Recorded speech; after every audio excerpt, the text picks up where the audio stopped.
Welcome everybody to another episode of Zero Box Prize Podcast, the podcast that serves you three scoops of pop culture. I'm your host Steve Garcia, and I'm here with Ben Meier. Ben, how's it going? Hey Steve, how you doing?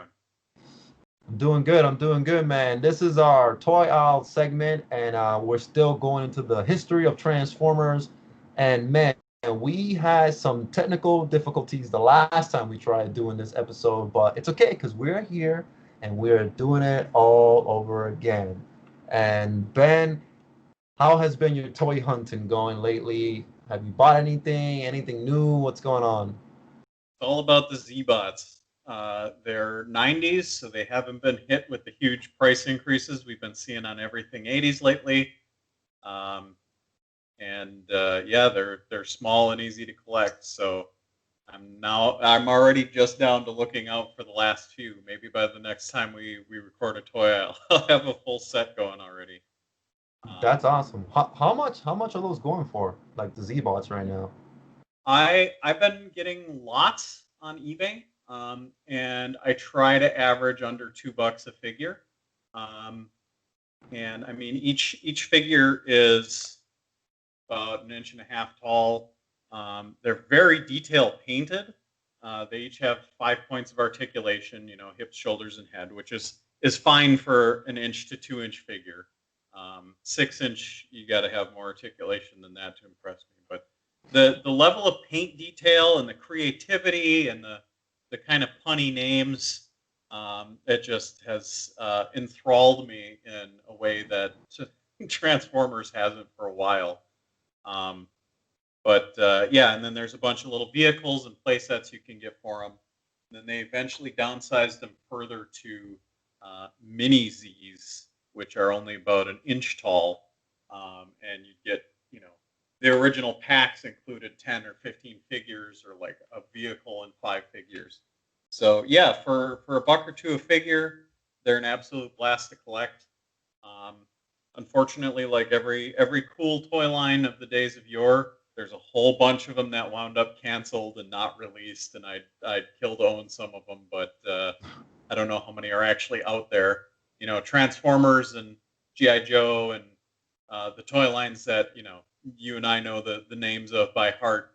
A lot of that stuff has been found and brought back into collector hands in terms of prototypes and unreleased stuff. But yeah, Z-Bots, I think it hasn't really been found out yet how fun they are. Um, I guess I can see it being a future classic in a time where everything is a classic right now. So, Yeah. um, but yeah, it's been a blast, and it's been a blast on definitely more of a budget than laying out 200-300 bucks for a figure from the '80s right now. No, that's awesome. The mini Z's remind me of Battle Beast. So Z-Bots are actually right around the same size as Battle Beasts. The mini Z's are considerably smaller. Um, so this is I don't know if we're gonna have video, but I'm holding up one Z-Bot and one mini Z. Z-Bots are Oh right wow. around the size of Battle Beasts. In fact, I've already seen a few lots where Garage Sale Mom has mixed the two together. The mini Zs are closer to the size of Mighty Max figures. I don't know if Mm. you're familiar with that line from the 90s, Yep. but a lot of like Max himself was usually a tiny, I think they call it a slug figure, just like a single molded piece of plastic. But a lot of the enemies of Mighty Max are about that inch tall scale and maybe have 1 point of articulation.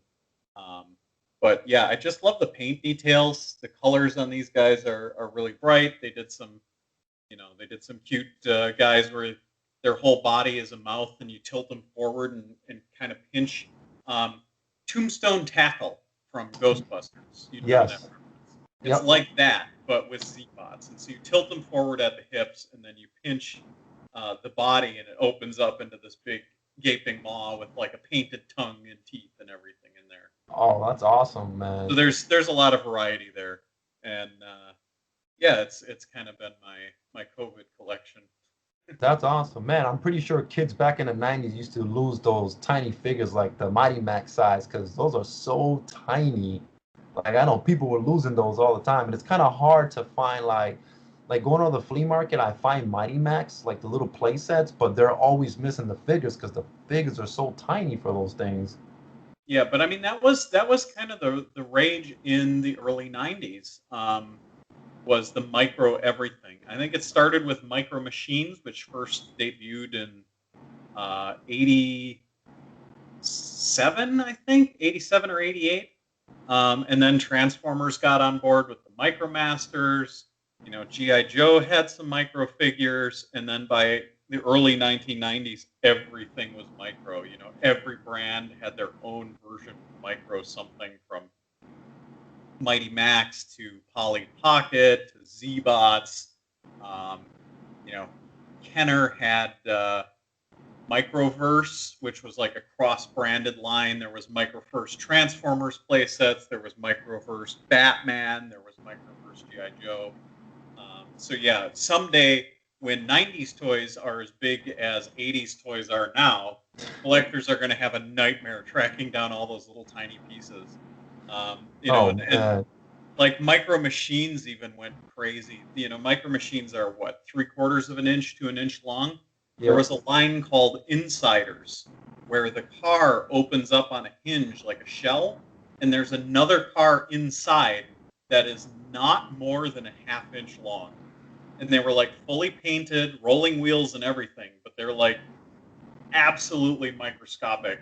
And then, of course, they went the other direction. They had triple siders, where you've got the micro machine with the mini micro machine, and that all fits inside of like a Hot Wheels sized car. So everything Wow. was about micro and, you know, like little things that open up and there's something stored inside. That was the, you know, across the board tactic of '90s toy lines. Ninja Turtles had mini mutants. That was Yes. another thing. Yes. Everybody had to do micro. So I guess I think Z-Bots is my favorite thing to come out of it, frankly. Because, I mean, I like Micromaster Transformers. They were very Yep. innovative. But just the paint detail on Z-Bots and the molded detail and how creative they were with the designs, just it's completely won me over, and now I'm obsessed.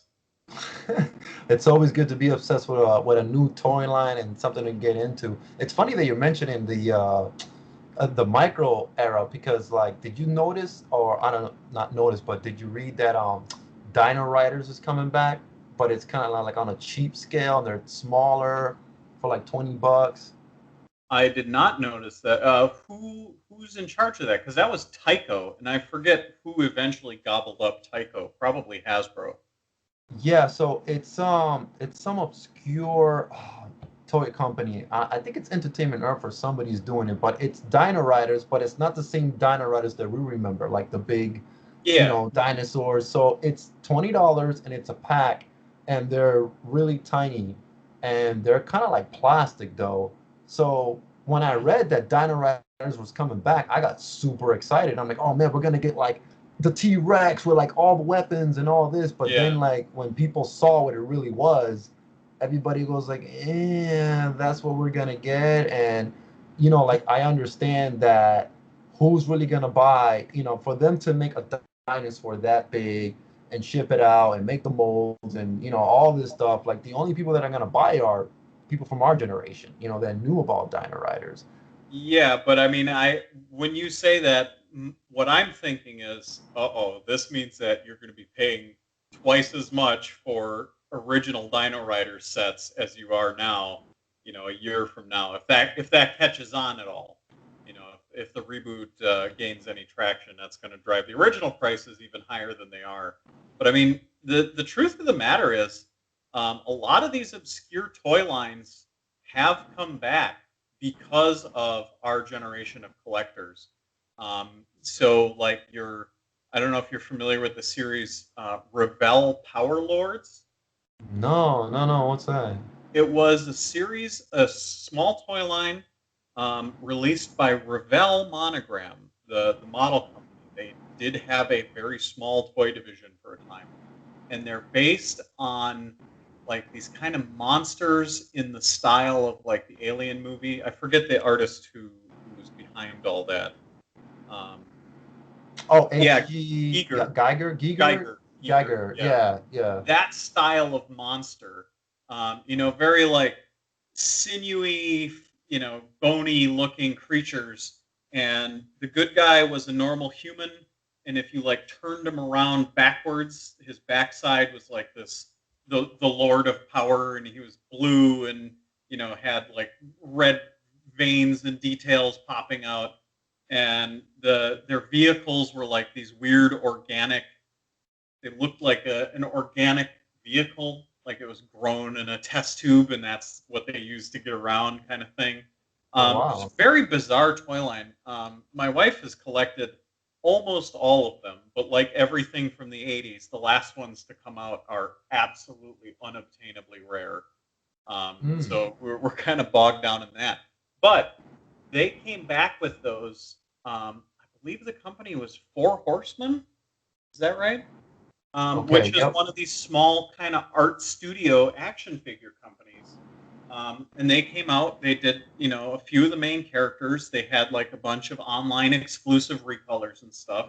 And it was just targeted at collectors. And as such, they were, well made, they were very detailed. Um, and it was, I don't even think they were ever sold anywhere in a brick and mortar store. I think it was all online. But I mean, there have been a bunch of these obscure toy lines, and not to say that Dino Riders is obscure, although it is not the most common toy line, I can tell you. Um, but a lot of that stuff has made a comeback specifically on adult collectors, with no consideration to, Timmy and his mom at Walmart. So it is doable. But yeah, to come back on like kind of a mass market scale, they're going to have to be less elaborate than the original Dino Riders sets.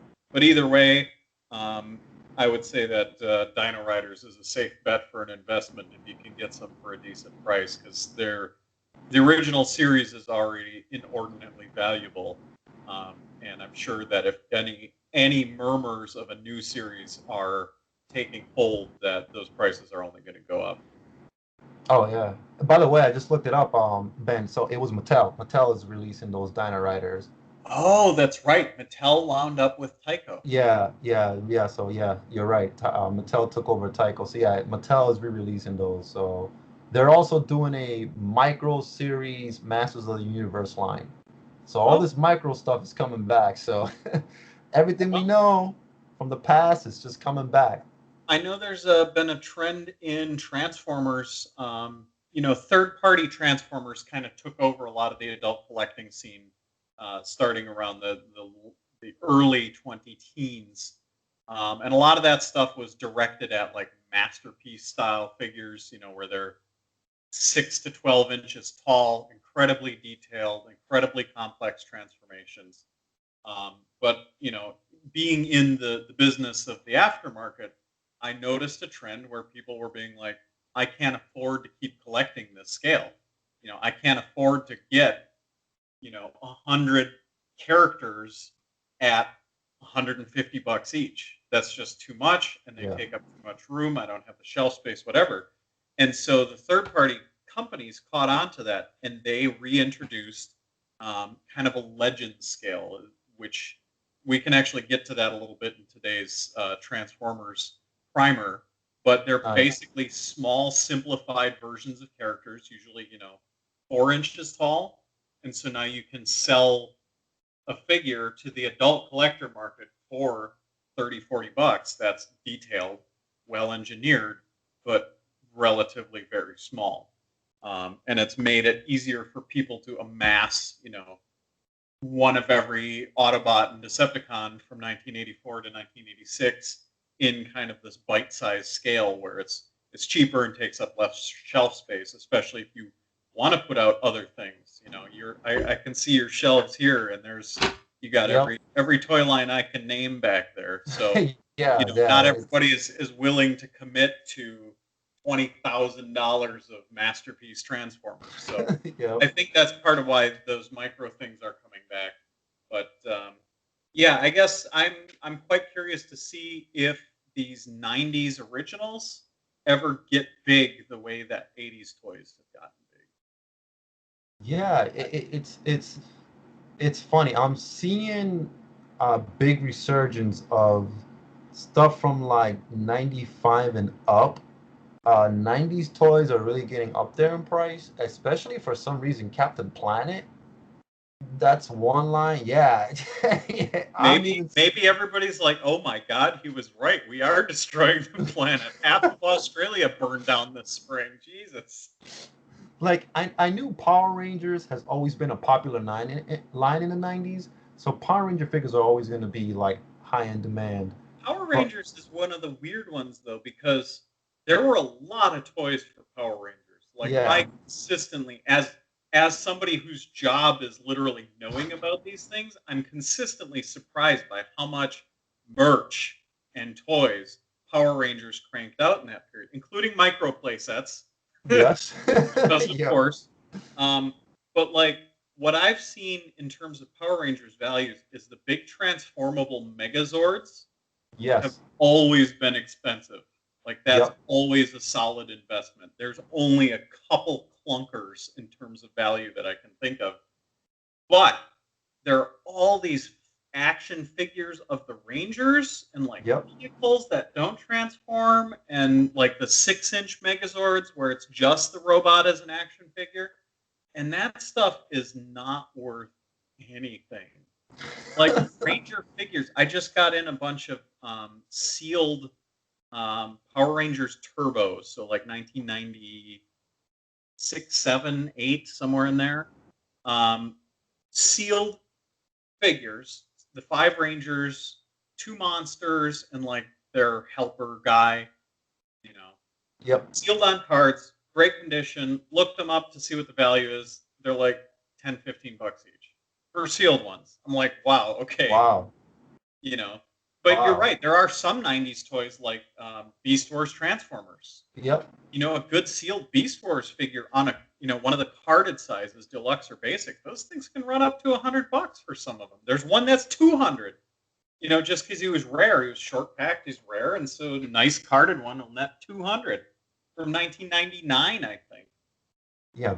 Beast Wars, man, this is a great way to get into our Transformers talk, man, because Beast Wars, so I have a coworker at my job, and he is a child of like the late 90s, early 2000s, and he's really getting into buying all these Beast Wars back. And he's just been ditching out a lot of money on it, and he's gonna end up getting the re-release Hasbro ones that they're doing for the Beast Wars. Oh, they're not re-releases. They're new versions of the Beast Wars characters for Transformers Kingdom, There we which is go. coming Yes. out next year. Yeah. Yes, so he's dabbling into those, and I might pick up a few because they look awesome. I like the way they look. I gotta start watching the show, but yeah, it's funny how like, and it's true what you said, Ben, because this is somebody whose era was like the late 90s, early 2000s, and Yeah, he's around collecting. Jake's age, probably. Yeah, he's probably yeah, yep, yep. And it's funny, it's true what you told me before, because you always said, Steve, like you collect Transformers depending on what generation you grew up with it. And people that grew up with the 80s, they collect the 80s. And people that grew up with the Beast Wars era, those kids now who are adults are collecting the Beast Wars era, which is, adult collectors were collecting what we remember from our childhood. So I saw that in him, and that was pretty cool because I remember what you told me is like with Transformers, since it's a vast line, people usually just dabble into what they remember from their childhood because, I'm surprised. Not everybody collects G1s, not everybody collects G2s, and I thought that as a Transformer collector, everybody collects a little bit of everything, which is not the case that I learned. So, Yeah, well, G1s right now only only the independently wealthy can collect G1s right now. The prices are nuts.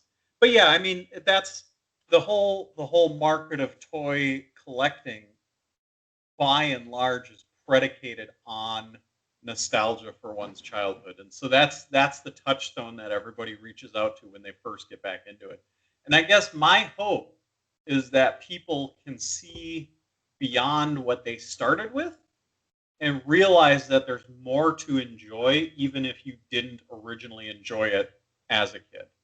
Um, hmm, and I actually saw a post on Facebook from one of a prominent Transformer collector talking about, we can train our replacements and Transformer collectors, but nobody will like have the same experience with the original G1s as we had. So once we're gone, that's dead. And I actually wrote a post back, and I'm like, well, not really, because if you can take a toy that you've never owned as a child and then imagine somebody else enjoying that toy the same way that you enjoyed whatever was your favorite toy, that is, I mean, you just project those same feelings onto something that you never had the opportunity to own, or was before your time or after your time.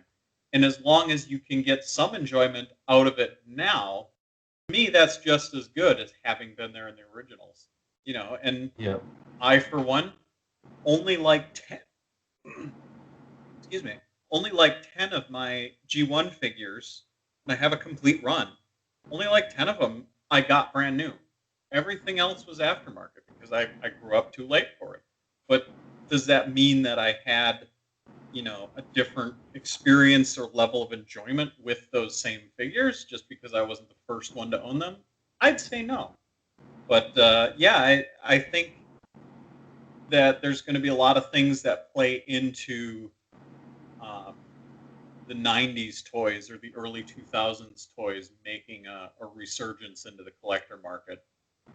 And we're kind of seeing like the peak hysteria for the 80s right now. And I'm not sure exactly why, like why Yeah. now. But I don't know if the 90s and 2000s will ever get as big as the 80s are right now. Like we're at this weird moment where everything 80s is just gold. I mean, and it's not just toys. It's pop culture and movies and everything. Like the Tesla Cybertruck. That's Yep. that's straight up from an 80s sci-fi movie. Yes. That's Sid Mead 1980s futurism, and people are Yep. going nuts for it. Or just movies themselves, like Ready Player One. That was just, I mean, we do three spoonfuls of pop culture on this show. That was like one dump truck of pop culture funneled down your throat, and it was Ready all like that '80s aesthetic. Ready Player One was everything thrown at us that we remember as kids from the 80s. I don't even remember the movie other than, oh, there's a Gundam. Oh, there's Mecha Godzilla. Oh, Yep. there's the, Back to Uh, the Future Back to the DeLorean. Future, I mean, King Kong, the T-Rex. It's just so there was many. like Like, what 250 or 300 yeah, freaking 80s references in that. like That's all it was just 80s, and it was gold. Everybody had to go and see it because they're like, yeah, that's what I'm here for. Is this 80s just overload? So I don't know if we'll see that come out of the 90s or the early 2000s. I guess since I am technically spent most of my childhood in the 90s, being born in 86, I think there's a lot of stuff that deserves to be brought back from that era. I think that, things like Z-Bots or Reboot or Beast Wars or even G2 Transformers, mm, it was a different um, zeitgeist at that time, but I think there was a lot of fun stuff to come out of 90s childhood entertainment. And one thing we might be forgetting about the 90s is Pokemon, which is still here and still huge. that And that is. was pure 90s. Let me tell you something about Pokemon, Ben. That is one thing that's never like the prices on those cards. When I go to the flea market, there's a guy. He had the first series Pokemon cards in a booklet, and he wanted $2,500 like for it, which my buddy was like, that's cheap. He can sell that for even more, and they were all in mint condition. And I guess there's a Charmander card that goes for like 10, 20 grand. Like it's Oh, Pokemon is one of the. I know a little bit about this because my business partner Matt, the proprietor of Transformerland.com, we get Yep. to drop in there. His young sons are into Pokemon, especially his oldest. And he's in that kind of prime age for video games and trading card games and and things like that. And so he got a little into Pokemon cards too, being kind of a natural collector. And I believe there's like a foil first edition Charizard from the original wave of cards in 1993 or 4 or whatever. That is insane money. Magic the Gathering is another one. Yep. I looked up a Magic the Gathering set that I collected when I was in high school, and a couple of those cards are worth a few $100. I'm like, holy crap, and that was at the time in the 90s. Everybody was like, oh, this is a fad, you're blowing your money on this fad. And it's like anything where you get 10 billion cards, 20 of them are worth a bunch of money, and the rest are just the big box that you sell at the flea market for $100 or whatever. But yeah, I mean, both of those trading card games are still here and still strong. Every time I log on to eBay, one of their like gallery things is advertising. Oh, you can get Magic cards on eBay. How about that? Go kick ass at the next Magic card. I'm like, wait, when did Magic cards become cool? Can I take some of that cool from now and bring it back with me to when I was a kid in the 90s, early 2000s playing Magic? Yep. Now it's funny how you brought up a great topic, and I spoke about this in one of the last podcasts. Is stuff that we were into as kids. So back in the 80s and the 90s, being a nerd was uncool. Oh, you're into Magic, you're a nerd. Oh, you're into computer games, you're a nerd. Like, oh my God, I played Dungeons and Dragons.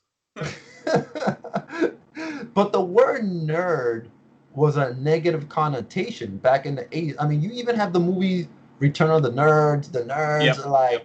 like you have all this negative connotation of what it was to be a nerd, living in your parents' basement and drinking Mountain Dew, and like that's the typical nerd. Whereas now, if you're into pop culture, oh, you're into comics, you're into action figures, oh, you're into Magic, you're into Pokemon. That's the cool thing. Now you're into the cool group if you're into those things. Whereas us growing up back then, if you were into any of that, you were the out. So it's funny how like being into pop culture now is cool. But well, I mean, it's pop culture. Back then, it was niche culture. Yesterday's niche culture is today's pop culture. You're right. Yep. It's funny that you say that because now I see that, and like and I was explaining that to somebody, person much younger than me, like 19, 20 years old, and they're like, "Oh man, I'm into SH figure art Street Fighter characters and like toys and all that, and all my friends are into it." And I'm like, dude, if you were to go back 20 years and I was into that stuff, people will be like, "Oh, you're an outcast, you're a nerd." But now, like kids that are into all this stuff, it's just like you said, part of pop culture. It's not a niche thing anymore. It's just everybody's growing up with this. See, now what you and I get to do, we get to be hipsters and be like, yeah, well, I was into Transformers before it was cool. I was into comic books before it was cool. Yeah, we're hipsters. We're older hipsters. We're already into all this stuff where kids are just getting into it now. So that's hilarious, man. But yeah, Ben, let's talk about some Transformers, man, because like I said, last time we had some technical difficulties. We but recorded for I think an hour, and I think we got 20 minutes of show off when all was told. I mean, it was fun. It was kind of fun. It was frustrating. You were getting a little steamed, I could tell. I was like, I can't hear what they're saying. They keep going in and out, in and out. And I heard the show, and it's funny. I was like, if we were to record that for an hour and I had to edit that, it would be impossible. I couldn't fix the audio on that. So I'm glad that we're doing it now. So, but yeah, so we left off in, was it the Japanese era or after the Japanese era? Yeah, we left off at the end of the Beast era, which was driven largely by the computer animated show. It introduced Transformers as things other than cars and jets. And importantly, it introduced into Transformers more of an ability to play with and pose the robots. They used ball and socket joints very heavily for the first time, which allowed you to really get like dynamic action out of just the robots. in addition to the transformation. And a lot of people longed to see that same technology kind of applied back to the old guard. You know, the Autobots are cars, the Decepticons are jets and military stuff. A lot of people wanted that to come back. And so in Japan, in the year 2000, the U.S. was getting Beast Machines, which was the ill-conceived, red-headed stepchild sequel of Beast Wars. Japan decided to forge ahead with their own fiction rather than waiting for a U.S. fiction to be written and then dubbing it into Japanese.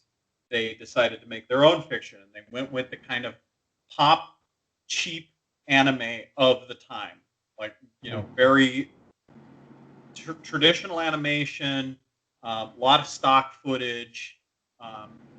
I don't think they even had any like CG flourishes involved in it, other than like the intro sequence. It was just all very, you know, simple, straightforward cell animation. And they also designed their own toy line, which was called, over there, it was called Car Robots, which is a reference to a part of Diaclone that eventually became the Autobot cars, originally called the Diaclone Car Robots. And as you'd expect, they brought back the Autobots as cars. Optimus Prime was a big fire ladder truck. They brought back Ultra Magnus as a kind of a unit car carrier, not instead of a semi-trailer. And then there were Autobot cars designed in the deluxe scale. They had plenty of chrome, you know, chrome wheels, chrome details, and like vinyl rubber tires, clear windows. They introduced a gimmick where each of the car Autobots had opening doors as part of the transformation. So you had like a Lamborghini Diablo police car, because apparently the Japanese police just drive supercars for their and part of the transformation was you do the scissor action doors, and that becomes like his hip skirts.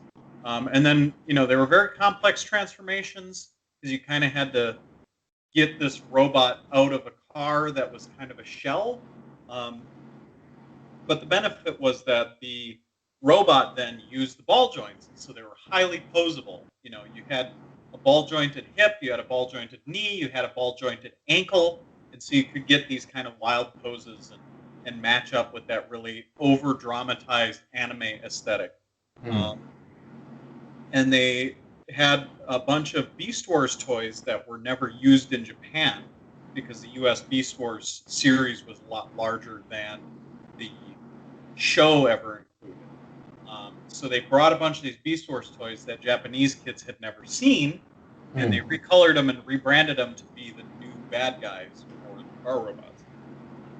And they had a couple new bad guy designs, but they also used a bunch of G1 and G2 toys and just recolored them into this line, so that the Autobots kind of stood out. You know, Optimus, Magnus, and the three Autobot car brothers stood out as being like these new, very forward-thinking, dynamic designs. And then the other half of the line is like G1 Bruticus, just redecoed. Oh, wow. Named in Japan Baldigus instead of Bruticus, which is spelled one Japanese character different. And so then we, the U.S., imported that here in 2001. By that point, a lot of like grown collectors had gone on the fledgling internet marketplace and imported the Japanese toys. So like, oh, that's what I want. Like the old style car and truck transformers, but with the new technology. And we weren't getting that then. We were getting Beast Machines, which very few people like. And so people would go online and import this stuff in large numbers. And then in 2001, we got it here. The toys were largely the same. They changed decos on some of them, and it took off. Lo and behold, this series that the U.S. market had very little investment into starting became this kind of surprising success. Wow. And so they made the toy line bigger by just shoveling in more recolors. You know, Beast Wars, Generation 2, Machine Wars, Generation 1, they were just like, let's recolor it and put it in packaging. The series here was called Robots in Disguise, just Yep. for extra confusion. And we'll add it to the stuff that we brought over from this Car Robots line. And so it became a very popular line, and it was the first one where it was almost entirely driven by the Japanese anime craze, which was kind of, really maturing in U.S. kids entertainment at that time. That Pokemon was kind of that early vanguard of, Yep. hey, it's this weird Japanese thing, but we dubbed it in English, and the mouths don't match up. But Yep. whatever, it's there's cute stuff. There's bright flashing colors. Your kids will love it. Um, it was really kind of hitting its stride by the late '90s, and so this I think kind of hit at the right time of like American kids getting into Japanese animation culture. And seeing that success, Hasbro decided wisely to go back to Takara and partner up fully and say, let's co-develop the next one. Let's do this Mm. together. That way it'll be even better for our audience. Plus, we'll help offset the costs of development for your audience because Mm. we're sticking money towards these designs as well. Um, and so the first series to come out of that kind of renewed partnership was called Armada in the United States. And in Japan, it was called Micron Densetsu, or Legend of the Microns. Um, and this gets back to the micro thing, Yep. Here we because go with them. Yep. the whole gimmick of Armada was you had a bunch of brand new large figures, you know, very traditional Transformers, Autobots as cars, Decepticons had jets and tanks and things. Um, and there was a lot of like, spring-loaded missile launchers and electronic lights and sounds, kind of all the standard fare for that period. But each main figure came with a small, like 2-inch transformer, micro transformer called a Minicon. And they were a little bit more elaborate and creative than the G1 Micromasters. But Mm. each Minicon had a special port that you could plug it onto certain posts on your main figure, and this special port, and only the special port, would activate some sort of spring-loaded feature on the main figure. And so it would be kind of like for each Minicon that you plug onto your guy, it's like a power-up. It activates, his secret weapons. It activates Mm. his lights and sounds. Some of the Minicons, in addition to turning into a car or a helicopter, had just a straight-up gun mode. And so you could transform the Minicon into a weapon for your Optimus Prime to hold or clip onto his arm. And then they, of course, because they kind of pre-planned that the Minicons were the stars of the show, they had Minicon teams where you get a pack of 3 Minicons all fitting some kind of theme, like a set of 3 race cars or 3 emergency vehicles. Um, Needless to say, in a time when Pokemon was really all the rage, Mm-hmm. of gotta catch them all, they're these little monsters, gotta collect them all. Now you've got the mini cons doing the same thing. At the time, this was when I was first getting involved with the Internet Transformers community. There was a lot of pejoratively calling Armada toys Pokeformers, because it was Pokemon, Transformers, Yep. how to catch them all. And the show, the cartoon, which was entirely written and animated in Japan, that was part of their contribution, and then dubbed into English, was absolute schlock. Oh man. The premise of the show is the mini cons are power ups, and we have to collect the mini cons. Every Oh. episode started out with Optimus Prime going, "We must collect the Minicons." It's like, Oh. okay, you're being a little blunt, but whatever. And so it's And it was, Pokemon just with Optimus Prime oh, as absolutely, Ash. absolutely. Yeah. I've tried watching the series 3 times now, and I think the furthest I've gotten was episode 14 before my brain leaked out my infinity. Um, but yeah, in the show, the mini cons are kind of scattered all over the earth, and they're like in these little badge shaped um, circuit boards or whatever, and then they can be activated and they pop out and come to it. The badge thing is the Pokeball, okay? And so you activate it, and then the mini con pops out, and then they can combine with the main character transformers and power them up. Um, yeah, it was a pretty wild concept for Transformers, but Yeah, that my mind right now is all over the place with this concept. What is going on here right now, man? so here's my angle. This is almost 20 years ago now, so this is well within the rear view mirror of retrospect. The show is terrible. I didn't watch it at the time, and I can't watch it now. Like my kid brain and my adult brain are both like, no, that's okay, you keep it. Um, but the toys, they look, a lot of them look chunky or awkward. They kind of have these blocky designs, and they're covered in these little 5 millimeter diameter pegs. That's Hmm. what you plug the mini cons onto, is a peg. Okay. Um, and so they're a little bit dated visually, but those things are actually so much fun, and the mini cons are actually great.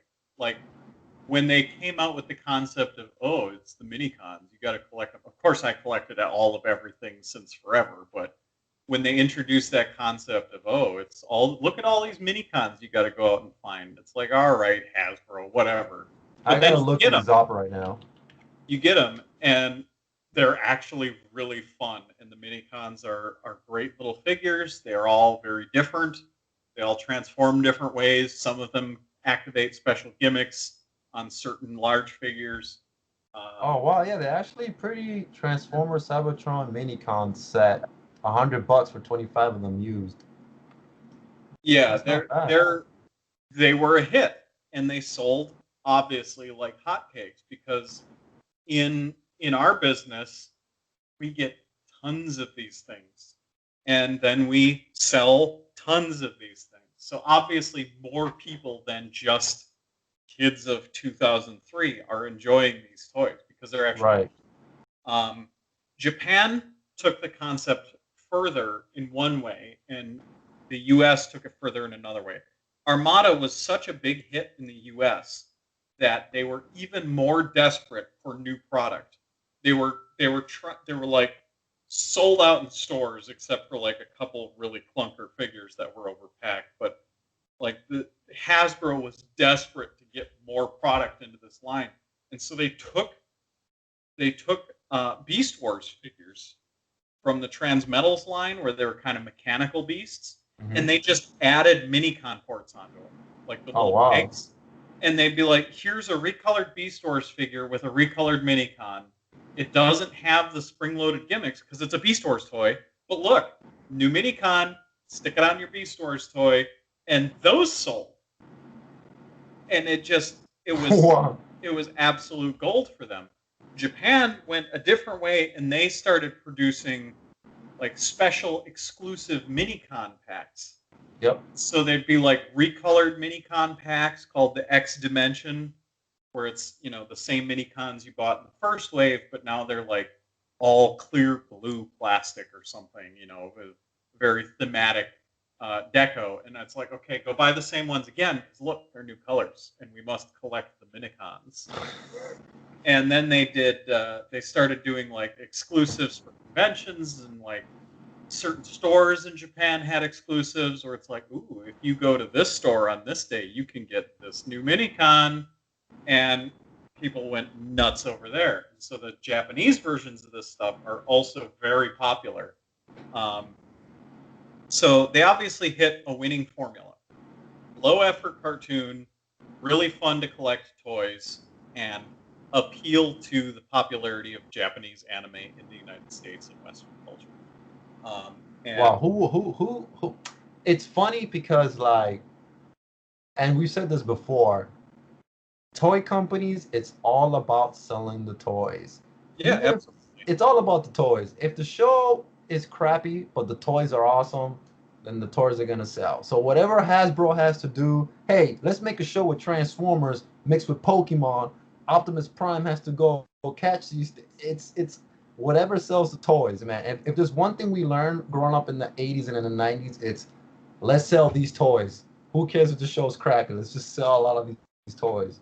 Absolutely, and Armada kind of hit that lowest common denominator of look at the show. The show is literally telling you, not even no pretense whatsoever. We Yeah. must collect the Minicons. That's and they of course the voice actor Gary Chalk, who played Optimus Primal in Beast Wars, came back to play Armada Optimus Prime, which was disappointing to see such a talented man take such a crappy role. But he always said it Minicons. We must collect the Minicons. We can't let Megatron get that Minicon. And it's like, okay, we get it, jeez. But it worked. It worked. Hasbro made their money. They've got me chasing around the globe now looking for the Japanese ones. That was my other thing earlier this year, is getting into the Japanese stuff of this era. It's like, I want to get in on that before they're insanely expensive. 20 years later, and we're still chasing mini cons. Yeah, absolutely. Yeah. So the minicon thing, that is a concept that you will be hearing from again as we go through this kind of broad history of Transformers. That one stuck hard. Like that, minicons are now an integral part of Transformers lore. Absolutely. Oh wow. In fact, there is a Japanese collector website that has a running tabulation of all. In Japan, they were called microns, but it has a tabulation of all Transformers micron toys ever produced. And I think they're somewhere up in the 400s right now. Oh wow. It's obviously slowed down, but I mean, there's probably close to 100 unique minicons or microns to come out of Armada alone. And because it did so well, they kept putting minicons, slipping them in here and there over all these years, and that number has just grown and grown and grown. There are people that collect nothing but minicons. Those are collections that exist. People will go out. It's like, okay, I have one, bookshelf unit. I can fit an entire collection of minicons on here, and it'll keep me busy for years because there's 400 of them to look for. Some of them are really rare. Some of them are you had to mail away to a Japanese credit card. This is something that happened around 2007. If you applied for a certain Japanese credit card, you could get an Autobot credit card where your credit card has like Autobot Deco on it, or a Decepticon one, and you get an exclusive minicon. And so there are people that, I talked to a guy at a convention. He's like, yeah, my wife is Japanese. We signed her entire family up for Transformers credit cards to get these exclusive minicons. Like, oh my god, but it worked. Like that, Right. that all of this craziness, as long as you follow it up with, but it worked, they're going to keep doing it. To take it to the extent where, all right, honey, listen, grandfather needs a credit card. The baby needs, the whole family's getting a credit. We need these mini cons right now. Everybody's getting a credit card. Yeah, absolutely. That is amazing. That's an amazing story right there, man. Oh no, that's a true fan. That is a real fan right there. Yeah. Well, I am not going to apply for any Transformer credit cards. But I will go out and buy the mini cons that somebody else got by signing up poor old grandpa for another credit card. Oh my god, that's awesome. That is awesome. So let me ask you this, Ben. Are there any minicon combiners? Yes. Of course. Of Oh, course. I gotta look those up, man. I love combiner. So in Armada, in this first series to do with minicons, a bunch of the minicons, the teams of 3 that I told you about, a bunch of those combine into weapons.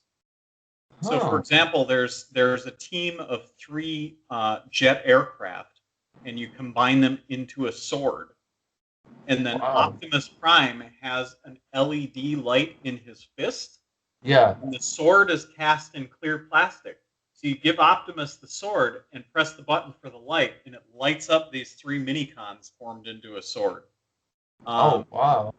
there's another set that turns into a big shield, Yep. and there's another set where it's three minicons that turn into a bigger robot. You just combine. There's three minicons that turn into robots, and you just combine those into a bigger robot. He was called Perceptor here. If you want to look up Armada Perceptor, he's pretty cute. Yeah, Um, let me look that up. Huh. but yeah, everything has been done with minicons. Like this got so far in the community that everything has been done with minicons. Oh, yeah, there he is. Perceptor, huh? So the next series, they decided they really hit the winning formula. So they went broke with Transformers Energon, which is named Yep. after the Energon fuel that Transformers use. It featured minicons again, and it also featured figures that were compatible with minicons, but less prominently. There were fewer minicon sets. There were fewer figures that required minicons to work. But the new gimmick was clear plastic Energon weapons. Like that was the gimmick. Is different Okay. colors of clear plastic, and the storyline goes that there are these small transformers, not minicons, different small transformers that can take this raw Energon fuel and kind of form it into different like cannons and swords and axes and missile launchers and weapons for the big transformers to use. Um, Okay, so that's the gimmick. that's the gimmick. All But right, there were that's still the mini gimmick. They were still a part of it. Right. And of course, the show is we have to get the Energon. You know, got to get the Right. power up. And then the Right. Energon weapons don't last very long. So then you got to go get more Energon, have Oh. the Omnicons or Terracons make you a new weapon. Um, and then, of course, there's like the real villain isn't actually Megatron. It's this other shadowy group that's trying to bring back the dead god Unicron to destroy everything or whatever. Um, but the toys took that same kind of chunky um, Armada aesthetic Yep. and continued it. But the smallest figures came with these multi-piece Energon weapons, where it's kind of like there's one where it's a crane truck, like a Jeep with a crane on it, Hmm. and it has a spare tire on the back. And so you take the crane and the spare tire, and you can combine them into a battle axe. Oh, And then they wow. also came with these little Energon stars, which is just like a little clear plastic decorative piece, and you plug it over the Autobot symbol. And in the show, the little guys that can use the Energon pack it into these stars and give it to the big guys. And the big guy gets the star on his Autobot symbol or Decepticon symbol, and that star is what allows him to form this weapon made out of pure Energon. Um, and of course, Japan went crazy with it, and they, okay, you can get just a bagged Energon weapon in a unique color. Okay. Maybe it was red with the main guy. Well, here's a blue version of it, but you got to go shop at Lawson's and spend 5,000 yen on Transformers in March of 2004 to get the special. You know, it was definitely more of you got to hunt down all these special Energon. Oh man. Wow. What up? So we go from mini cons to now Transformers Energon. Then the mini cons have to collect the Energon because the Energon can be formed into weapons to give it to Right. the Transformers, and now we have to buy the Energon toys. So now it's Yes. like, all right, we gotta get the Energon guys. Let's go shopping. Like, The other thing that Energon brought back was combining. That was the mm, first time in a long time that they had like 5-member combiner teams, kind of the traditional one big guy forms the body, 4 right. small guys form the limbs, and they're all interchangeable. Energon brought that back for the first time, which pleased a lot of people, other than the fact that in the US, the big guy and 2 limbs would be very common in wave 1, and then the Mm, second 2 limbs to finish your combiner were always super rare and hard to find. They did not mm, produce them in equal numbers. And then some of the other figures did like a 2 combine, where you okay. can turn them into either just the legs or just the arms and head, and you can do either Hot Shot as the upper body and Rodimus as Uh, the lower body, or Rodimus as the upper body and Hot Shot as the lower body. Um, we don't talk about that It wasn't cool. It didn't work out well. Okay. They look really dumb. They look like knockoff bootlegs. No, no, no, no, no. They don't. They weren't cheap by any means. They were very well designed, very sturdy. A lot of paint detail went into them, Oh, but nice. Okay. they look dumb. They just Gotcha. it doesn't work very well. Mm. And they to their credit, they tried to make it so that any two guys could combine. Like they all had the standard clip in the middle, and so you could make any guy the top body and any guy the lower body across like Ah, all the Autobots. It just none of them look good. They just right. they don't look good. And a lot of the characters, because they're trying to accommodate in this upper body, lower body thing, the single robot doesn't look that great. So Energon toys generally are not as well regarded as Armada toys. Um, Right. but there are still a bunch of very desirable sets. Some of the small figures where they didn't have a combining gimmick turned out pretty well and continued to be popular. Energon also brought back the idea of army building. Mm. So you have a toy that doesn't represent a specific guy, but rather like a type of guy, and there are lots of them. And so, you technically have a reason to go out and buy 10 of the same figure because they're just kind of these generic army guys for either side. And Gotcha. those were the guys that came with the special Energon weapons. So you Ah. can outfit your whole squad by buying a bunch of duplicates of the little guys to get all those Energon weapons. Um, and the show is um, one of the worst train wrecks in Transformers history. Wow. Um, the animation was abominable. The writing was terrible, Oh my and God. the voice acting was unacceptable. Oh Um, man. it's like hilariously bad. Um, it was written and originally dubbed in Japanese, and then Okay. they brought it to the U.S. and redubbed it into English. But they changed the script heavily in the process of Mm. redubbing it, and so there's like all these long, awkward silences, Mm. just like unnatural pauses, and people saying things that don't make sense. And I guess Yeah. they like changed the way like some of the episodes flowed. And so it took a series that was already bad in the original language and made Yep. it worse. And I think Jake had said, I kind of wish he was here. I mean, I do wish he was here tonight to explain this because he knows it better than I have patience to. But I think he had said something about they were like lacking voice direction or something. And so Oh. the actors didn't know what was supposed to be going on. They didn't know how to emote in the scenes.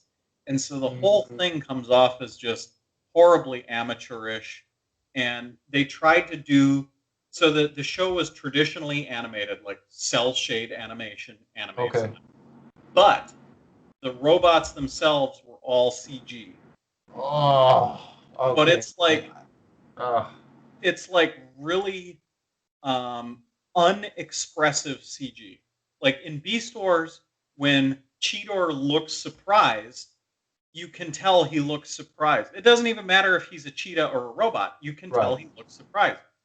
In Energon, it's like somebody took the character model out of a video game and then put it in a TV series, and it was never meant to express emotion.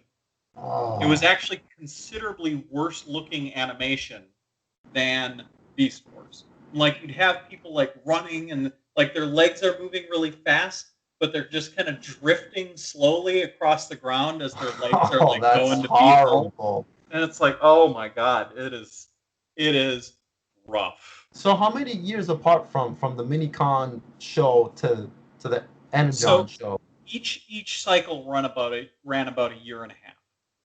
Okay, so we're only a year and a half into both series. Yeah, Armada was the toy line started releasing in 2003, and I Okay. believe the very last figures, which were largely, like I said, just toys taken from other lines and just kind of stuffed in there to have more toys because they were Mm. selling so fast. They're like, I don't know, grab that toy. Let's recolor it and throw it in an Energon package just so we have something to send out.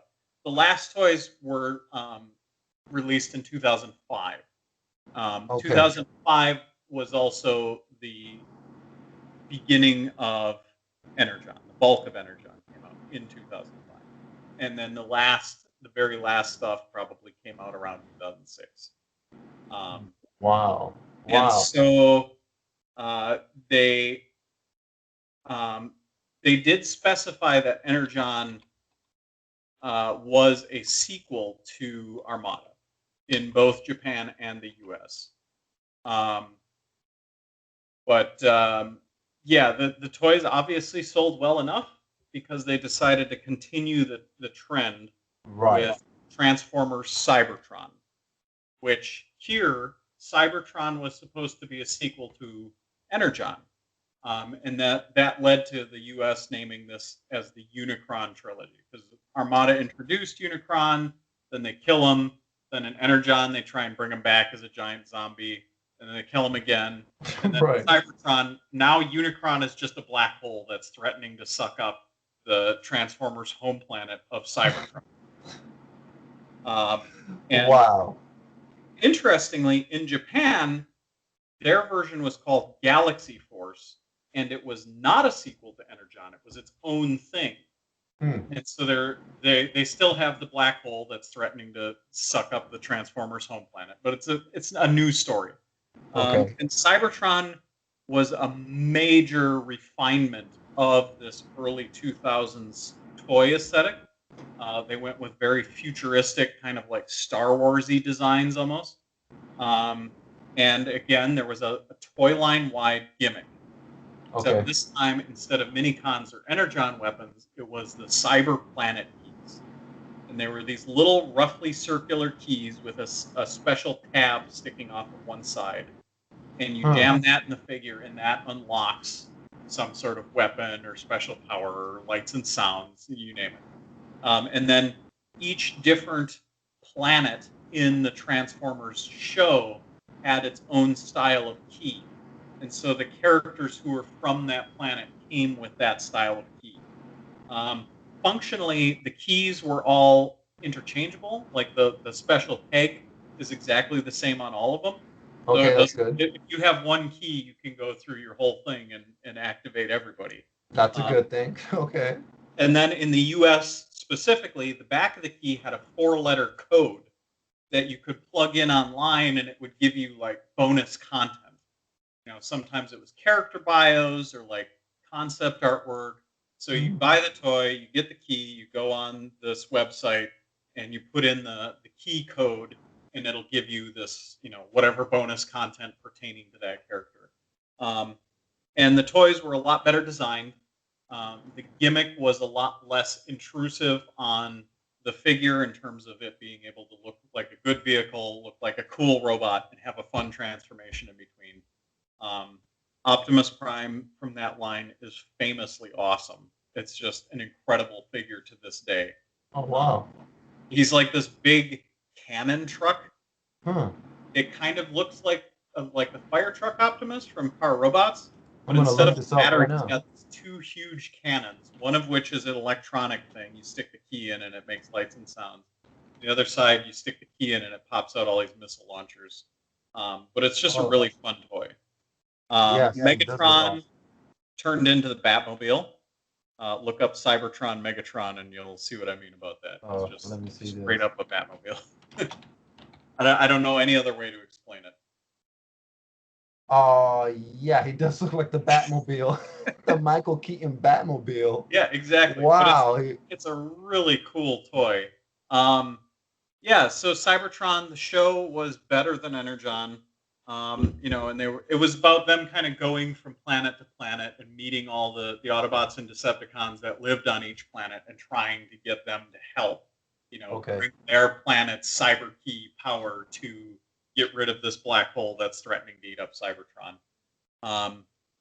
And that kind of marked the end of the anime era of Transformers because Cybertron started in 2006 and ended in 2007, which is kind of the red letter year for Michael Bay's Transformer movies. Mm-hmm. But the toys from all three lines continue to be very popular. There's different versions available from the U.S. or Japan. Sometimes the version released in the U.S. was identical to the one released in Japan. Sometimes they were slightly different. The Autobot symbol is painted on a little different. Sometimes they were wildly different. Both markets had their own exclusive toys. Another byproduct of all this, like kind of resurgence of Transformers as incredibly popular children's toys, was that Hasbro cooked up another line called Universe, Transformers Huh. Universe, which kind of harkens to like Star Wars Expanded Universe or Marvel Okay. Universe. And the Transformers Universe line is just an ongoing from 2005 to 2008, an ongoing collection of just repaints of toys from these other lines. So there's repainted Armada figures, there's repainted Mm. Beast Wars figures, and it was just to try and plump up the amount of unique toys available for sale at any given time because they were selling so well that they could just grab a random toy, paint it in a new color, send it to Walmart, and blow through them instantly. Like, Wow. it was insane how many toys were cranked out during this period. People couldn't get enough of them. And of course, Universe, like, it started out using a lot of older molds, but then of course, as soon as Armada was over with, all those Armada molds are now available to be recolored for Universe. And so there's like Universe exclusive mini-con sets, which are, very sought after now because everybody wants the mini-cons still. And that kind of went on until the movies. And the movies finally kind of shut that down just due to the volume of new toys that were coming out for Transformers the movie. Right, That right. whole block is another podcast episode, but Oh yeah, we're definitely gonna get everybody involved on the movies yeah, because absolutely. man, There's a lot that that goes into that. there's a lot to cover on that, and I feel like when we do that episode, that's definitely gonna be a 2 hour episode because I'm such a movie buff, and I know Aaron watched pretty much all the films. I've watched all the films, and I'll be honest with you, Ben. I feel like the Bumblebee movie was, in my opinion, this is my opinion, was better than all those Transformers movies. I don't know if you've I seen I all those can movies. safely speak for both Jake and myself. Yes, it was better than all of them put together, but that our salty opinions on the movies can be dispensed at another time.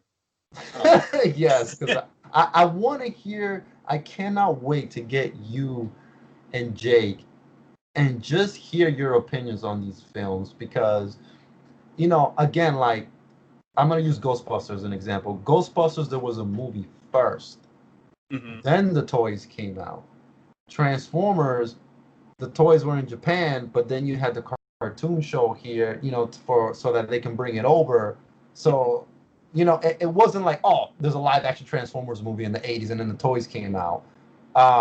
So now you have a universe which is like all about toys, and then you have Michael Bay, and we all know how he makes his films, and his explosions. This man loves explosions in slow motion, just like Bad Boys, the first Bad Boy movie. So then just seeing your franchise with this director, it must have been something like, okay, what is going on here in these movies? Because when I saw the first one, I was like, what's going on? This doesn't remind me of like Transformers that I remember. Yeah, you're right. This is a 2 hour episode because I've Yeah. got some opinions on this one for you. Oh my God. I cannot wait to hear you guys' opinion on these movies because I seen them all. And what was the one? It was something Transformers Nights. Transformers: The Last Night. That was the fifth movie in the franchise, and it is again. I'm gonna save that as a teaser for Yeah. my opinions when we do that episode. But Ex- suffice to say, of the anime era, yeah. it did bring back Transformers. I think personally, and Yep. this is a pet theory because I don't work for Hasbro, but I think that gave them the impetus to do the big movies. I think Okay. that successes of the anime era in selling shitloads of toys, Yep. shitloads of toys, was what made them confident enough to be like, here's $150 million. Go make us a big Hollywood dumb movie. And it was so successful that they had to just churn out all these recolors and invent a new toy line that had nothing, no cartoon, nothing to go with it, just to be like, look, it's more Transformers that you can buy. You Right. know, there was one other phenomena that happened really coinciding with the anime era, and that is the reissue era. Mm. 2001 was the first year that they straight up reissued Generation 1 Transformers in their original colors for adult collectors. It I started did in not Japan. know that. Yeah, 2001. It started Wow. in Japan as a line called Collector's Edition, Okay. which was all exclusive either to eHobby, which was Yep. an online hobby store for Japan, or to like pop culture or like anime, game, comic conventions in Japan.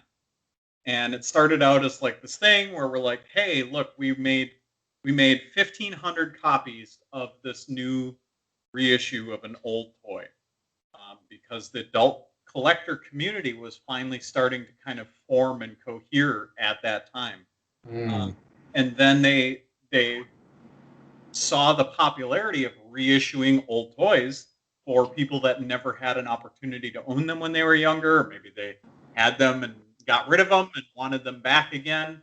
That was kind of the genesis of reissues of Generation One Transformers. And so they eventually made it into a bigger line called the Transformers Collection, which came in these elaborate, fancy boxes where you have like a door on the front of the box that's got artwork on one side. It opens up, and the figure is in there, held in this plastic tray with all the weapons.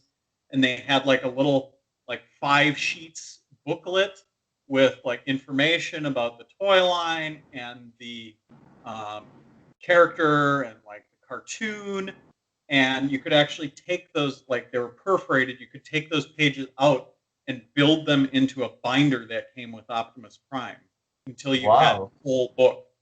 Um, Huh, and that's then actually that cool. line was ported to the United States through Toys R Us as the commemorative edition Huh. reissue. You've probably seen because they sold very well. You've probably seen them at the flea market and toy Yeah. shows.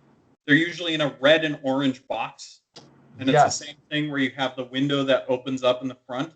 Yep. They didn't come with the booklet pages. People still call them book box because of the way the cover opens.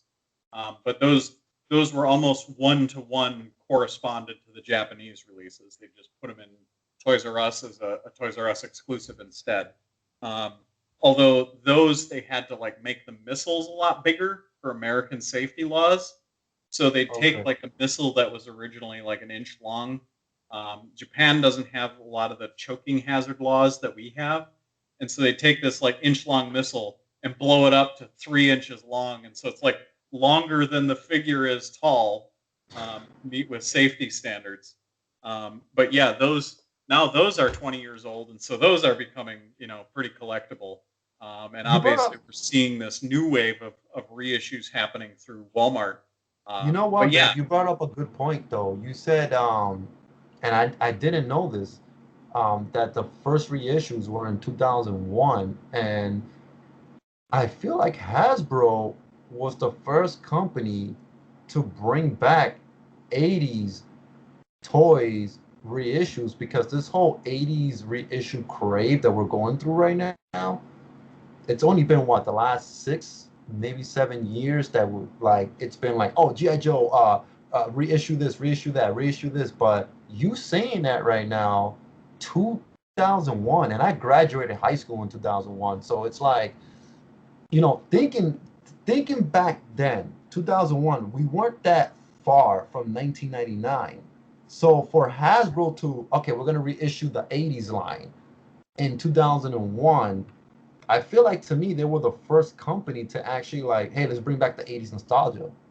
So I guess the first thing I need to say is in the U.S., Hasbro started those reissues in 2003. 2001 was just Japan at that Okay, point. so just Japan, and then But 2003. Hasbro started bringing them over in large numbers in 2003. That's But interesting. to the other point, and this is something that I only have experience in because of my dad, who's a collector of toys of cars, both plastic model kits and Hot Wheels. Hot Wheels started reissuing their original line in the 90s. Um, Whoa, okay. they did, because I had a bunch of them when I was a kid. You know, he was kind of enjoying this hobby with me. Um, but yeah, Hot Wheels reissued a bunch of the late 60s cars in the early 90s, and they came on kind of a retro style card backer that looked Okay. like the original one. They came with like a little button clip, like the original ones, Yep. and they brought back a bunch of these red line cars and the sort of Spectra Flame paint jobs.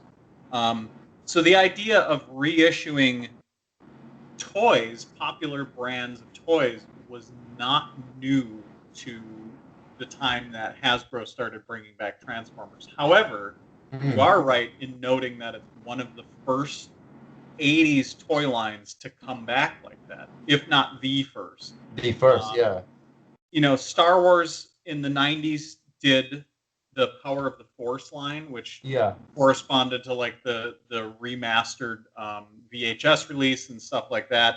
But those were all brand new molds. Right. 'Cause they had like the hulked out look.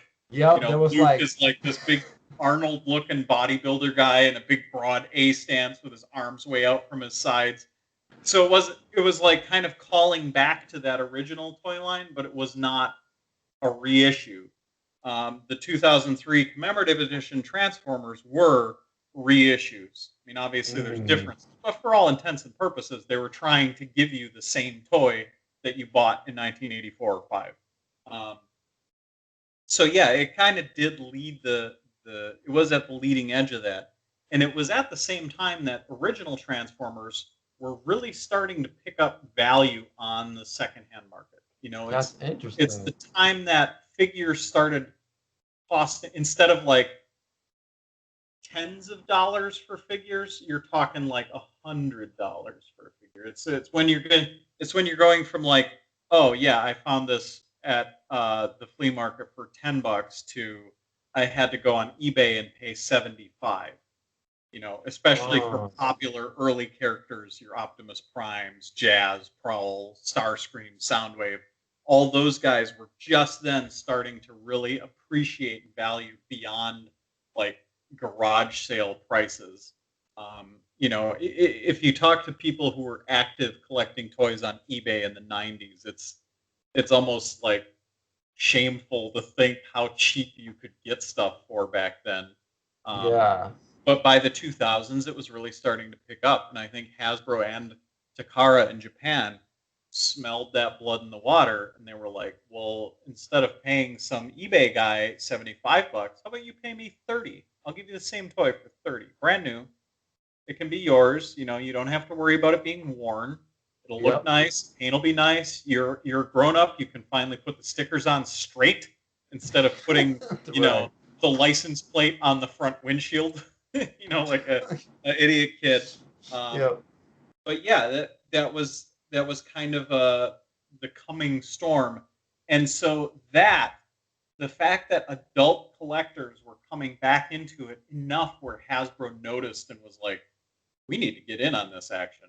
We need Yep. to make some of that collector money. Um, Happening at the same time that all of a sudden all these kids were getting interested again because of Pokeformers, and Yeah. the fact that they couldn't keep toys on shelves at Walmart and Target. I think that's what really generated the money and the confidence to go big with a huge Hollywood movie, and so kind of set the stage for that. And also it kind of united the Japanese perspective on Transformers and the American perspective on Transformers, which traditionally had been very different. The Japanese G1 toys were very different market from the US G1 toys because they have, they're used to different style of entertainment. Yep. And that connection was very tenuous in that time. And I don't think we've really had it since. We've kind of gone through these periods of, okay, this is the Japanese media imported here, or this is the American media exported there. And the movies, I think, kind of solidified, by and large, the American media as the dominant one. Where it's just Japan importing the American movie or importing the American show.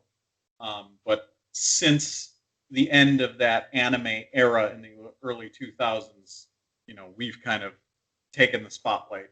And when they want to do something specific to the Japanese market, they've kind of done it all on their own and not bothered, sending it here at all.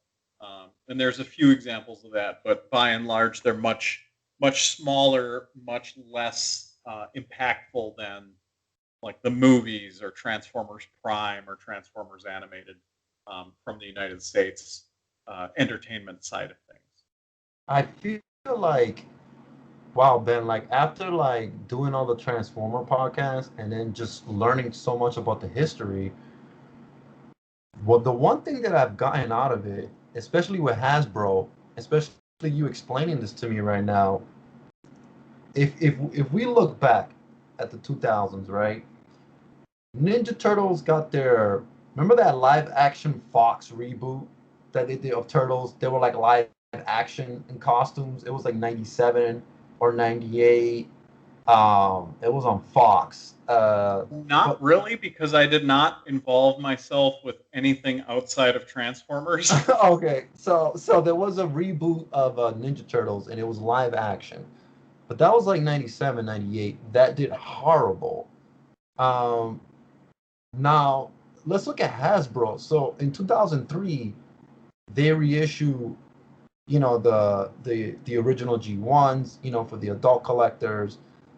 And now that I'm thinking about it, I feel like Hasbro has a lot to do with the impact of the next wave that started hitting us in 2003, 2004, 2005, which was Ninja Turtles came out with a new movie in 2004, an animated movie. I think it was 04, 05.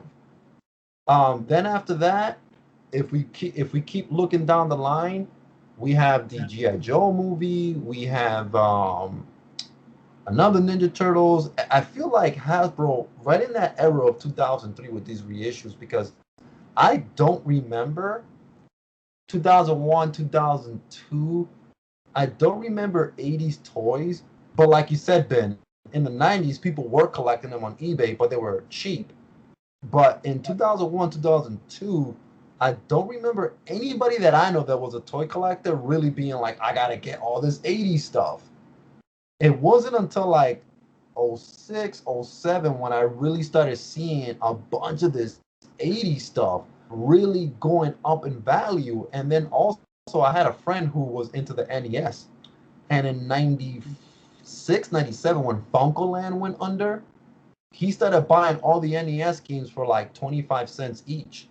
And now retro video game collecting is crazy. So yeah, man, like it's very, it really opened my up my mind right now, like looking at Hasbro, and I think they really paved the way to this whole like nostalgia collecting stuff, man. It's very interesting, man. Very interesting to know that.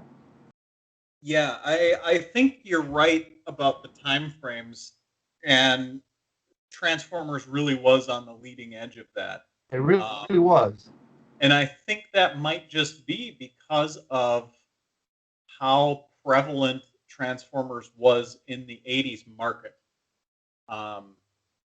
It like there's period articles written in like trade magazines and even like, just general consumer magazines from the 80s, like from that time, that's talking about like Transformers is biggest money-making toy line we've ever put out. You know, Yeah. Transformers is the one that people are literally brawling in the Toys R Us at Christmas to try and get the last one for Yeah. their kid. And so I think it's just that Transformers just got so pervasive in the 80s that when that kind of rising tide of, oh, you know, I'm an adult now. I can go buy toys if I want to. You know, you can't tell me what to do. I don't care if I'm cool. I'm going to do what I want. Right. You know, Transformers was the first one, but I guess a rising tide lifts all boats. And so as people, you know, when I was collecting at that time, I was finishing my collection of G1 in the early 2000s. You know, that's how I met Matt. You know, I'd place $500 orders, you know, save up my Hardee's burger flipping money and go buy a bunch of Transformers.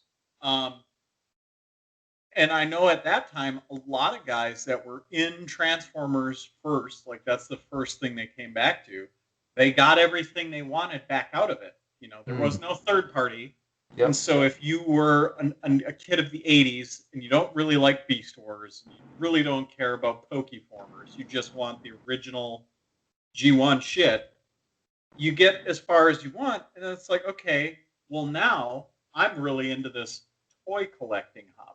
You know, it's gone beyond Transformers because I've gotten the Transformers that I wanted. So now, well, yeah, I had some G.I. Joes. I'll go out and get some of those. I had some, you know, He-Man. I'll go out and get some of those. And it just kind of expanded this bubble of influence over adult collectors getting back into toy collecting. And eventually it's kind of seeped down into the cracks of all these, you know, kind of weird toy lines like Dino Riders and Revell Power Lords, you know, Visionaries.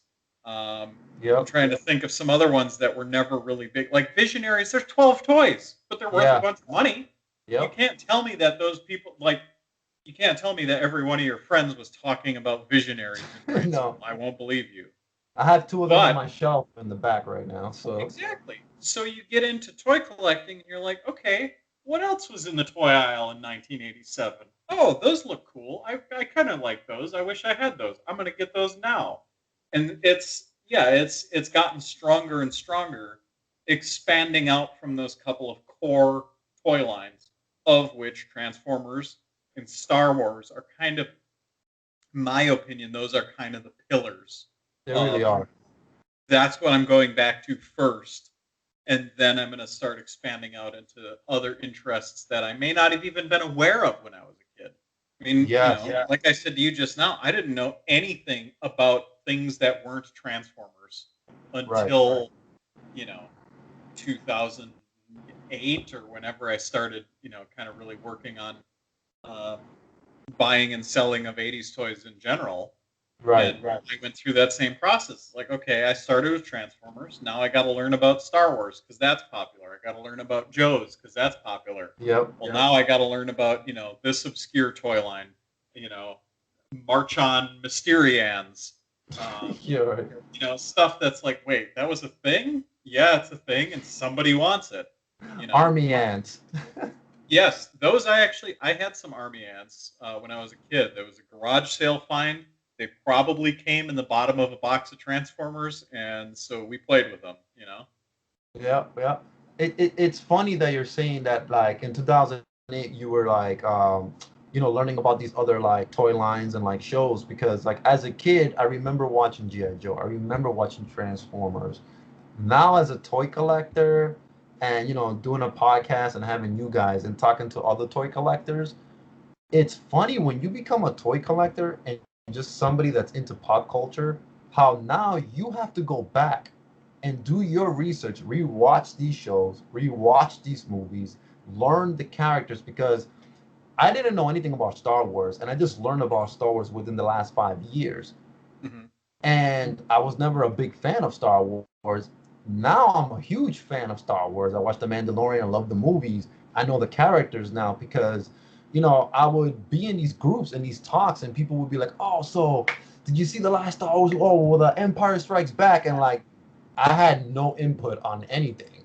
So like, now it's like, oh, I'm watching these Transformers. I'm watching G.I. Joe, even though I watched it as a kid. But now I know the core characters. I know this episode. So it's like, it's funny how now as an older adult, you're going back, doing your research so you can learn more about what you're talking about. And just like, when people are having these topics of conversation about cartoons and toy lines, at least you have some sort of input and you understand what's going on. So that's very interesting how in like 2008 you had to dabble into like other toy lines or other things just to learn about certain things that you missed out on. So Yeah, it's amazing how diverse and kind of Wild West things were back then. Because the more you learn, the more you find out about how much stuff there was that you still don't know anything about. yes, But and that's something that the whole community has taken this deep interest. It's almost like an archaeological level of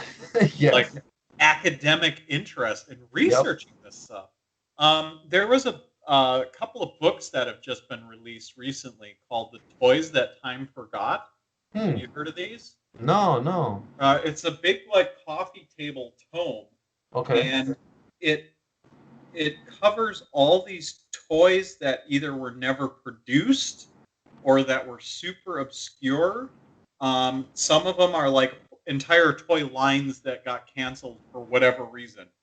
They're like Huh. about to make this toy line and the funding pulls out, or they're about to make this toy line and they wind up not securing the license to do so.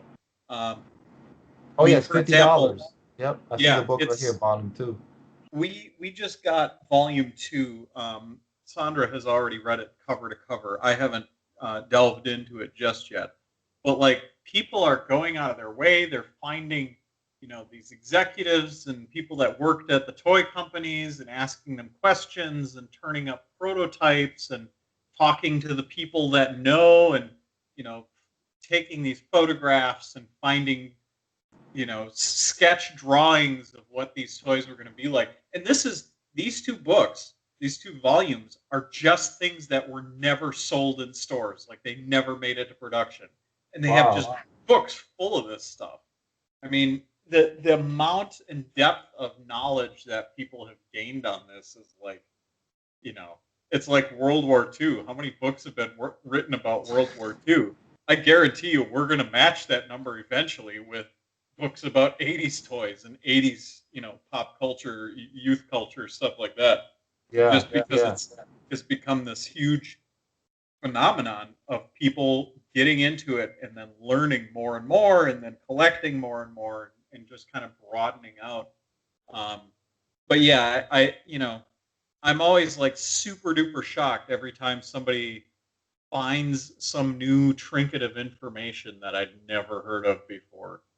Yeah, Um, same here. I'm always like when somebody brings up some obscure toy line, I'm like, I've never even heard of that. Then I gotta do my research and find out about it. And the funny thing is, like I'm gonna be 39 this year, almost 40, and I'm thinking about the people that are my age. I was born in 82, so I remember 87. So I was born in 82, but I was raised in the 90s. But I remember stuff from like 87, 88, 89, 90. Those are the years I remember. But people that are my age now, they're gonna keep collecting stuff from the 80s and in the 90s. But when will it stop? And that's the question that we had. Like, when will this? When will the 80s stop? Then the 90s, and then you got kids because we're in the year 2021 soon. It's like, are the 80s always going to be popular, or is it going to it, be de- my generation that just stops it when we're like in our it 60s? depends on how many people survive the year 2020. No, I hear your question, and I guess this is something where I have a couple perspectives on this. One is the 80s, like the value of 80s toys is probably going to last as long as there are 80s kids There we alive. go. Yes, there we Um, go.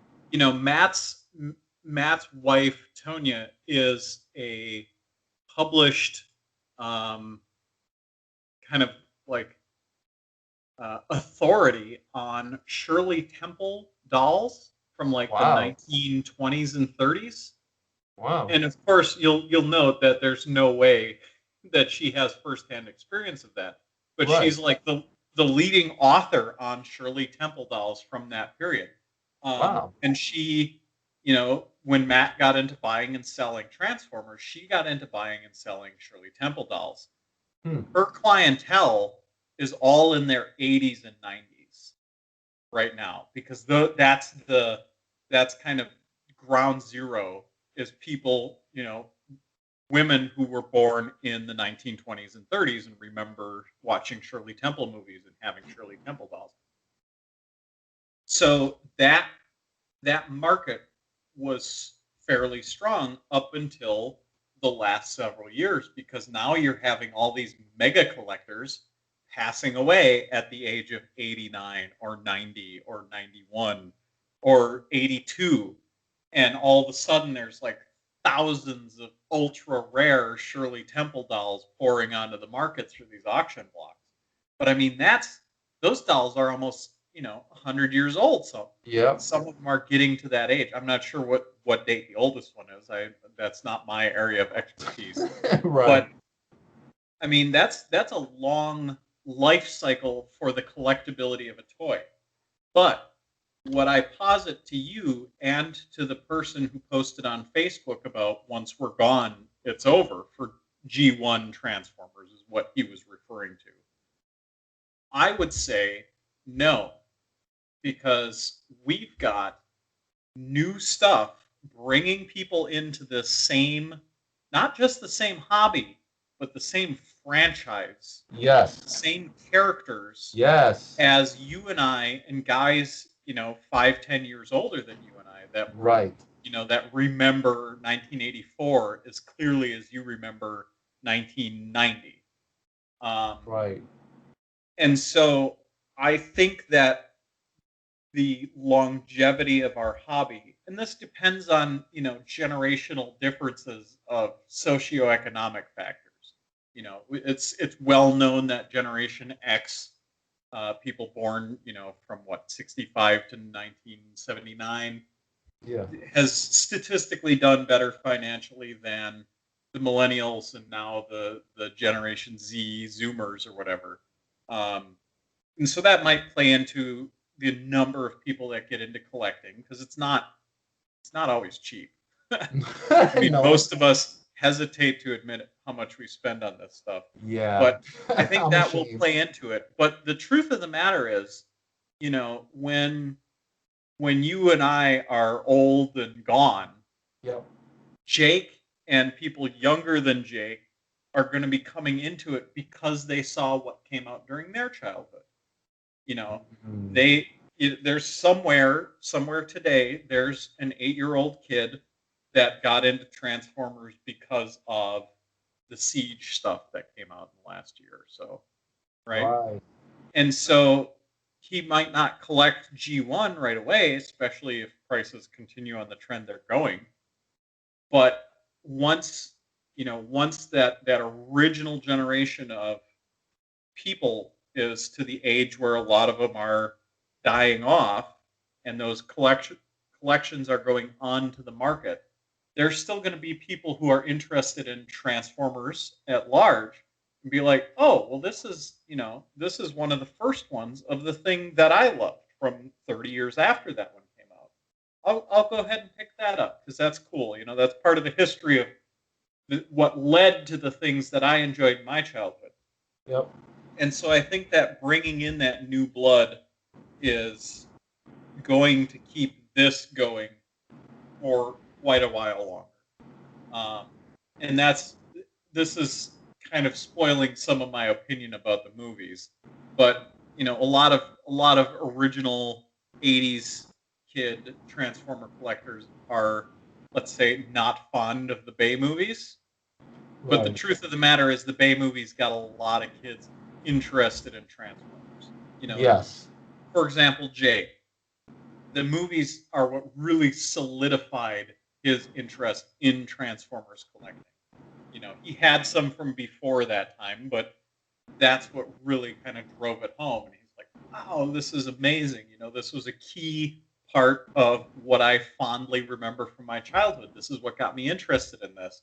And so your interest is going to expand outward from whatever point you start at. And so for 80s guys, their interest is expanding outward into other 80s toys Yep. from the Transformers that they started at. But I think that for younger Transformer fans, their interest is going to expand outward into Transformers that are newer and older than the ones that they had brand new when they were kids. Yeah, I definitely agree with everything you just said, Ben, because I have friends of mine who are like 37, 38, 39. I don't have any kids, but they have kids and they're showing them like all the cartoons they grew up with. They're playing with like Sega Genesis and Nintendo, and these kids are like 10, 11, and like our generation who had kids right now who have families, they're showing their kids the stuff that they grew up on. So I do feel like you said that when we're all old and gone and not here, our kids or those kids that were introduced to all these lines are going to be like, hey, I was introduced to that, or hey, remember the Michael Bay films? Let's go back and check out this stuff from the 80s. So yeah, I do feel like the next kids in line when we're not here, they're gonna be the ones to be like, hey, you know what? I want to check out this old 1990 Ninja Turtles movie, or hey, what was that about? Let's go back to that. And it's happening now. I mean, it's happening now with vinyl records.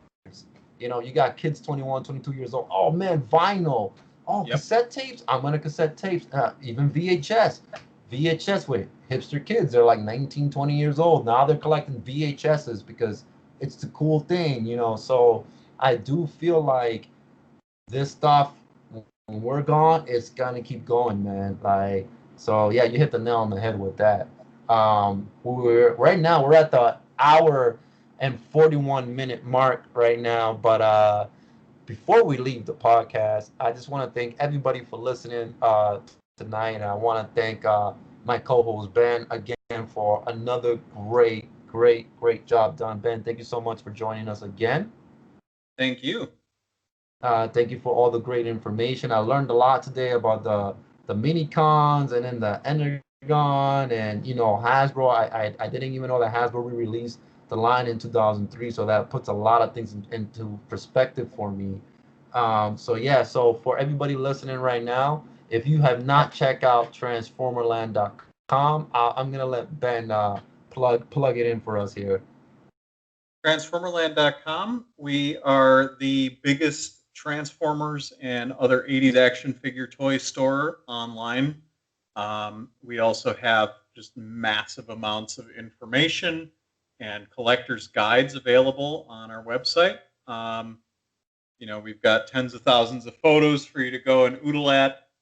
We're always working to expand it to all these other 80s toy lines that we talked about today. And we list 300 or more new items every week from Transformers, Motu, GI Joe, everything else. And we are operating around the clock. I'm exhausted, but we're here with everything cool you can want for your toy collection. Yeah, so guys, check out transformerland.com. I am also a customer. I ended up buying some mass stuff and a couple other things. So check it out. These guys are great. They work hard. Check out Cereal Box Price Podcast on our YouTube channel at Cereal Box Price Podcast. Don't forget to hit the like button and subscribe. Also check us out at anchor.fm. That's going to lead you to all the links where our podcast is up. And also check us out on Facebook at Cereal Box Price Podcast. Um, Again, Ben, thank you so much for another great episode. And for those listening, we will get into the Transformer films. That's going to be a 2-hour episode.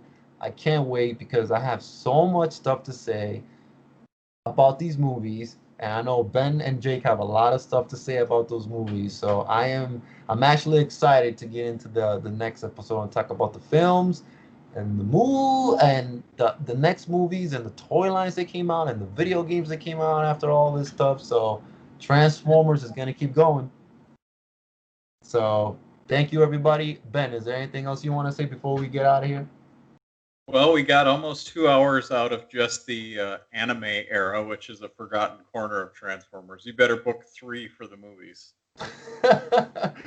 Yes, it's gonna be a three-parter episode. The Thank you, one thing everybody. about the movies, there are no weak opinions about those movies.